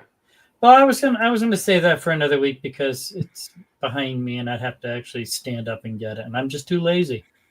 I get it. Okay, moving right along. Moving right along. Well, we're talking about comics. Oh, what movie is that from? And get what I'm talking about. What movie is that from? Moving right along. if you're going to Muppet. talk about Ewoks, you got to talk about. Muppets. I'm not talking. Yes. Yes, Muppets. Thank you. I am just about finished with the phase 1 of the High Republic. Finally, after Oh, I'm so jealous. 2.5 years. Yeah, you're way ahead of me. So I was able to find A Muppet movie. the trades of the phase 2 comics, 2 of them at least of the 3, on eBay this week. See, Very I'm excited. wishing I would have went with that instead of buying individual comics because I'm so confused now. Yeah, I need somebody to publish a step-by-step guide on how to read the New Republic. you need stuff. these. You need these guys. Yes. The 600-page omnibus edition. For the New Republic, yeah, the High Republic, yes. They did release omnibus editions for phase 1 so far. I don't think they've done phase 2. But for that matter, I think I pretty much have all the phase 1 comics. So I now I just need somebody to say, read this one, then read this one, then read the, because I'm just confused. I found a good reading order on Reddit. There's the High Republic subreddit. Okay. The sidebar has the reading order that I just went through and realized that I did read things, a couple things out of order, but it still made sense. As long as it made sense. Yeah, I like the High Republic era. The book I read just went into a lot of stuff about hyperspace, and I know how you feel about hyperspace, so maybe. I love like hyperfuel, like being the currency of the universe. I love that. Like, well, Mark, he said he doesn't like weaponizing hyperspace, and I don't think he'd make it past the first chapter of the first book. First chapter of the first book weaponizes hyperspace. It does. The galaxy would not exist if you can do that. The galaxy would not exist. Like everybody has like an X-wing, and boom, and that's what they have to deal with. Yeah, yeah. Muppets is I pay to see that. I would pay double to see that. Yeah, no kidding. Yeah, I had to find a guide because I'm going through. Yes, yes. That would be very cool. That'd be very cool. Yeah, I had to find a reader's guide for War of the Bounty Hunters. I'm trying to get through that. But there is a series, Seppy, that might be up your interest. It's called Dark Droids, and it's I thought you were going to say Dark Droids. Yep. It's basically about a virus going through all the droids in the universe. And the inevitable machine revolt, they finally get to be liberated instead of being slave class people. Like I haven't made it that far into the series. I'm still on the first of the graphic novels, but yeah. The virus is freedom. Mm-hmm. There's a part in there about a droid who's trying to put human parts in himself, right? Yes. Yeah. Yes. Because at one point, well, this living virus at one point was sentient or in a living body, and it's trying to get back to it or something. That is so good. I love it when, yeah, mm-hmm. Yeah. Let's get these inferior organic bits. You sound like you're advocating for Skynet. Oh my god! All right, I am on record with like schlepping for our machine overlords. Like I've been ready for the inevitable machine revolt for decades. Yeah. Battlestar Galactica. Might happen sooner than you think. Yeah, it might. It might. Seppy, anything that you wanted to share? Or... What is that on the end of it? Yeah, what is that? Let's see if I can get it. It gets too fuzzy. That's what she said. Looks like a little boy with a backpack. It is. It's a jetpack. Jetpack. There you go. Oh, here's it for a second. Oh, there we go. There we go. That was there it is. All right, so capsule toys from Tokyo. One of the fans at the inflation is such that it's actually very cheap to go to Japan right now. We've known a lot of people to do it. Like now's the time to go do this. And so they brought me back a capsule toy, which is this like jet plume, and then this tiny because this person understood how much thrust you would need to send this boy like this is you guys talk about hyperspace, it's this kind of realism. This person understood the assignment. So you're not buying Boba Fett's jetpack? No. If they showed like an anti-gravity unit, like for all of the Star Wars stuff, if they took out the anti-gravity unit for me, and then the force field that gives it aerodynamic shape, if you show me both those things, then I just love it. I'm like, yeah, let's do it. Or like a Star Destroyer, never meant to land on the planet, cannot land on the planet. It is just a thing that's out there. It's its mass and weight far exceeds its ability to withstand the gravity. Right, absolutely. And so that I like that. And so this is an example. Like, I like this little guy. He understands. He gets it. He gets it. Nice. Very cool. Oh, that was one of the things that irritated me. The one thing that irritated me in Tatosky's Clone Wars, Kit Fisto lands the Star Destroyers down onto the surface of the water, and they float. Ugh. Yeah. That would kind of bug me a little bit. I mean, cartoon logic in that cartoon. Yeah, there was a lot of cartoon. I mean, a aircraft carrier is massive and it floats, right? Yes, but still, it's designed in a very specific way, and that specific way is not to like escape Earth's gravity. But the size proportion of a aircraft carrier to a Star Destroyer is far off scale. Like one's far more massive than the other. Yeah. Like Star Destroyer is way bigger, way bigger. Yeah. Mm-hmm. But not disproportional to Akbar's cruiser. All right, yeah, no. Which may have been built to float on water because yes. Mm-hmm. Oh, Mike, you get me. Oh God. Yeah, okay, I can see that. You ever notice how a Venator class? Speaking of those Star Destroyers, you never notice how a Venator class kind of looks like Jar Jar's head? Oh, yep. Mm-hmm. Oh. Mm-hmm. I think thanks for ruining that for me. You suck. You're all forgetting about the beauty of the city in Resistance. Oh no, I intentionally forgot about it. Yes, Mm-hmm. I blocked it out. I'm just saying, it's not canon. it's a city, it's a starship. I mean, It's not canon. Also, Scruffy, if you invert Darth Maul's makeup, it's clown face.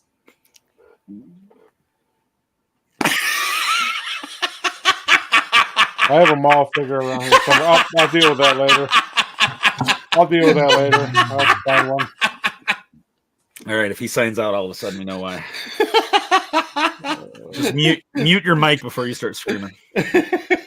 Surrounded by clouds. Look that up now. To wrap up Collection Corner, so the guys will understand this. Yes. I wondered if you got that. That's awesome. Yeah. You did. It was on sale plus the extra 25% off at Target, so I had to. Nice. And I have another R5. They're gonna send me the shipping tomorrow of Icy Toys is getting rid of all of their pops in the store. So they're all 50% off, and they happen to have an R5. So I did see that. Yes. Yeah. So I've already talked to them. So they're gonna send me the shipping tomorrow, and we'll I just got the nice. back myself. Nice unboxing. And then the other part for Collection Corner that I wanted to mention was, how do I get one of these?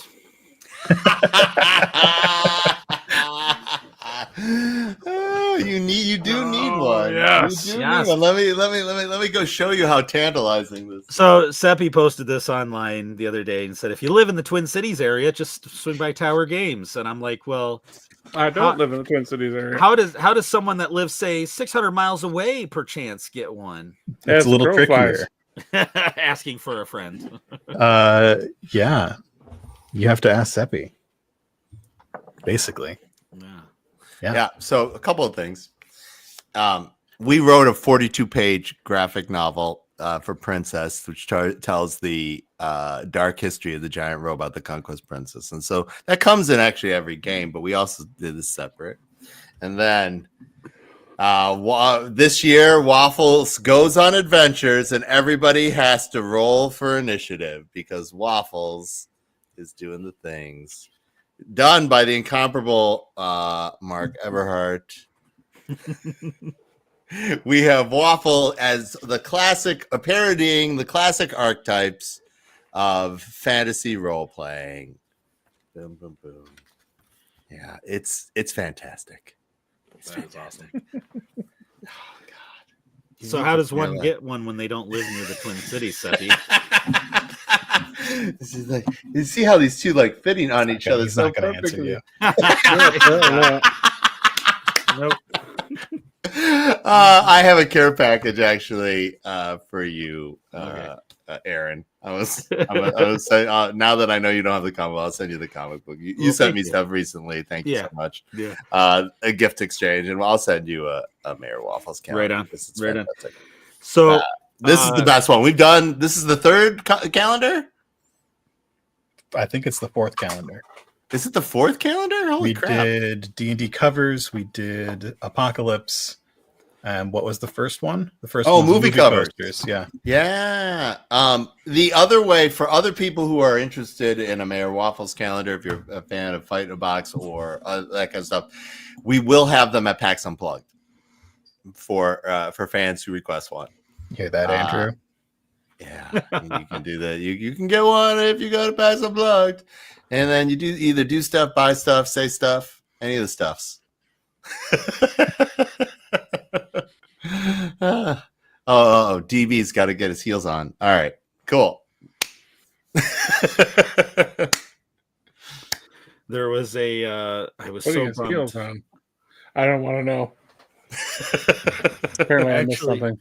Actually, Sepp, you will appreciate this. So, at ICCC, they were going to have. He was there last year, and they had a guy that had worked with Gary Gygax back in the original time period, and he goes by the name Duck, and I'm blanking on what his actual name is.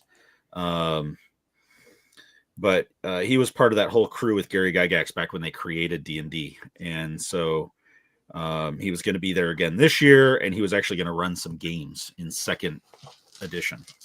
And I was like, so I actually found all my dice. I dug.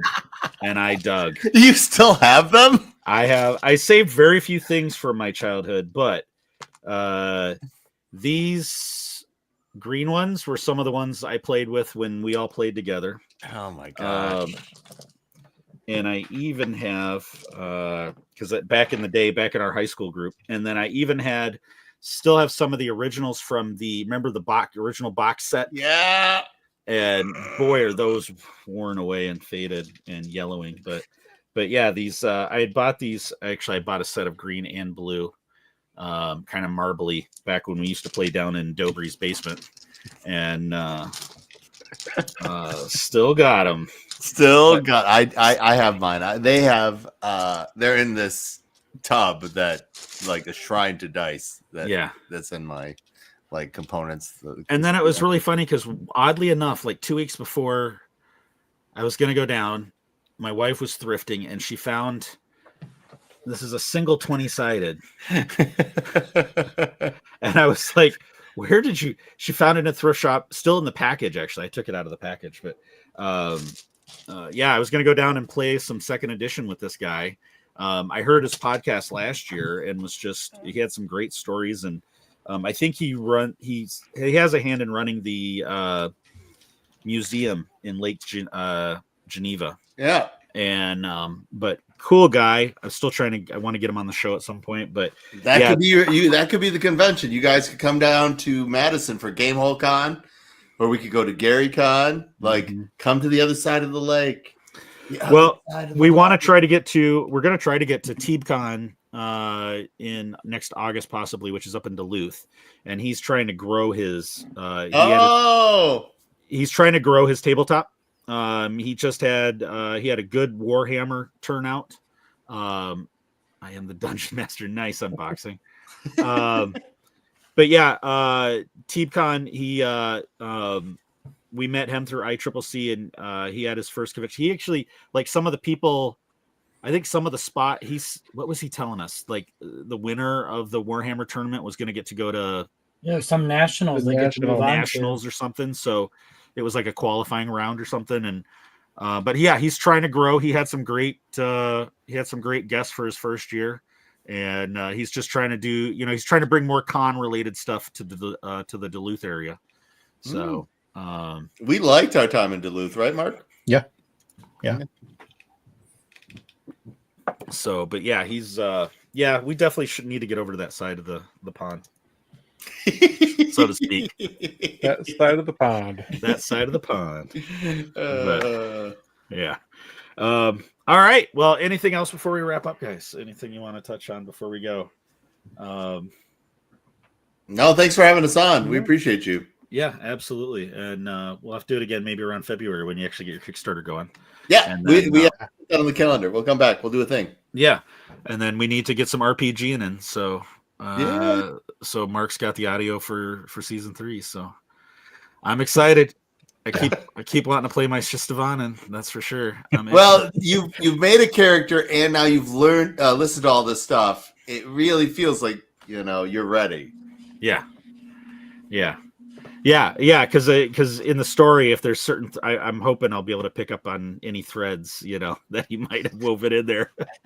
I mean, I'll have to pretend not to know them, but I'll be like, yes, or since I've listened to everything. And I was even trying to convince Mark to let Pepsi be the cantina owner in our village on Tatooine, but he's got other ideas for that. So Rondo's busy. Rondo, yep. When you named him, I was so happy. That was so funny. Rondo Pepsi. I was like, that is an awesome name. A name like that can only come from playing around a table with your friends. Yes, that character happened to exist pre-Coruscant Nights. Rondo is a cab driver on Coruscant. He's a boffin. Yeah. And so he drives a blue cab, and he was unnamed for a long time. He was a reoccurring Glupshido type character in most of the stories, and then he finally got his own adventure, which was cool. I was excited to hear that. And but yeah, there was one episode he talked about going to Dantooine, and I was like, that's where we're starting. We're starting on Dantooine. So Scruffy DB, I sent you guys a TikTok the other day of a guy that has remade Breaking the Law into Raking the Lawn.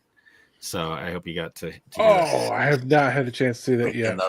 Raking the lawn. Blue Cad Company for life. For life. Mm-hmm. Unless you're carp. No convertibles. Yeah. Was that Andrew? That's Andrew. Welcome to the show, Andrew. Like, hey, I know that level of dry wit. Mm-hmm. Says something once the entire time. That's right. That's right. All right. Well, where can everybody find you guys and what your projects you're working on?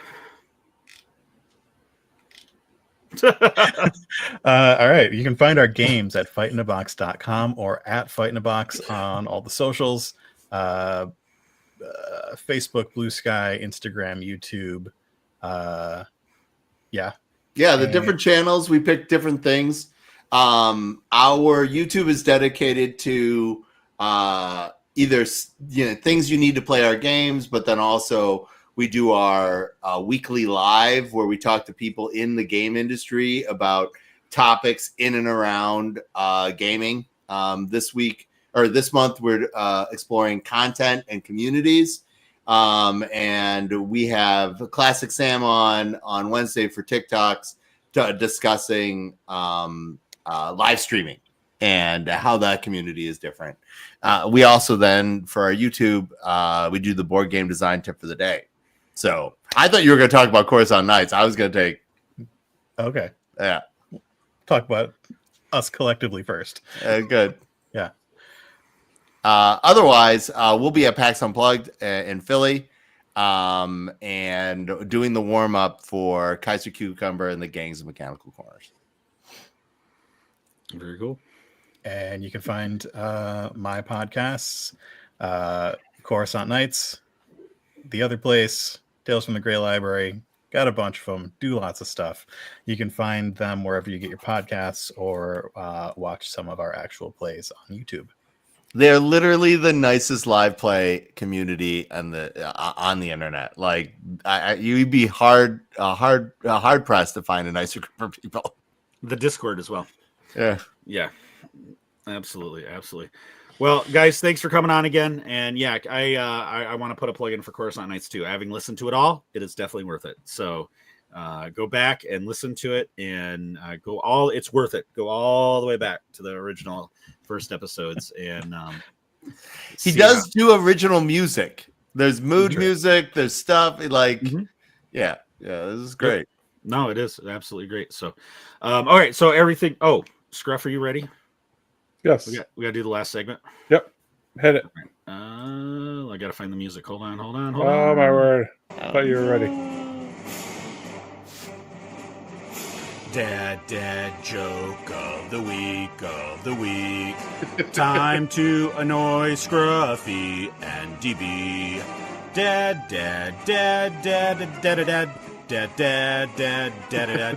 joke of the week.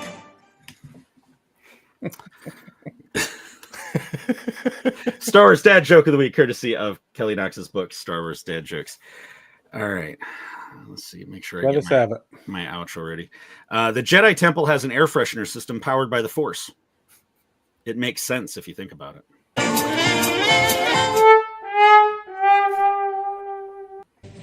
Nope. That was Dad Joke of the Week. Absolutely not. Now don't you feel absolutely complete? I do feel absolutely complete. I might just come on the show to listen to that joke and see Scruffy interact with it. That's the best part of it. This show needs a safe word. Yes, it does. Can't be pineapple. No, it's bifurcated. The safe word has to be meatloaf. Meatloaf. I'll do anything for love, but I won't do that. All right, we're out of here. All right. So if you want to get a hold of Hyperspace Heroes, you can find us on all the socials, including Blue Sky, where we've been picking up a lot of follows all of a sudden for some mysterious reason. And you should do a starter pack. I've been thinking about it. Yeah. I've been noticing that. Find whoever, like Mark should think about doing a starter pack for Coruscant Nights too, like starter pack. Yeah, I've been finding, as I'm seeing more friends and I've seen a few starter packs on there, I'm thinking about throwing one together of all of our friends and everything. Yeah, without a doubt. Or promote one of your friends who already did it, like starter pack. Yep, that is a nice feature on there. I must say.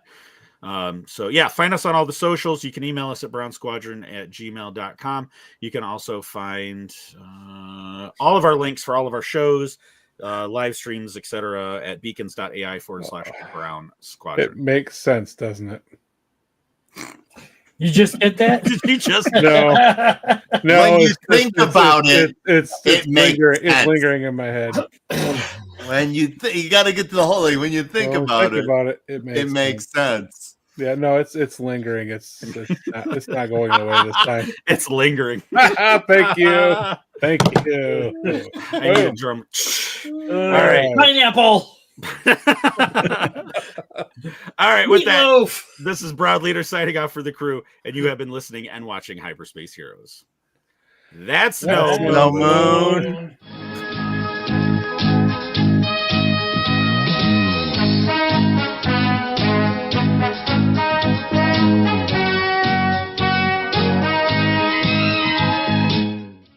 Was it good for you?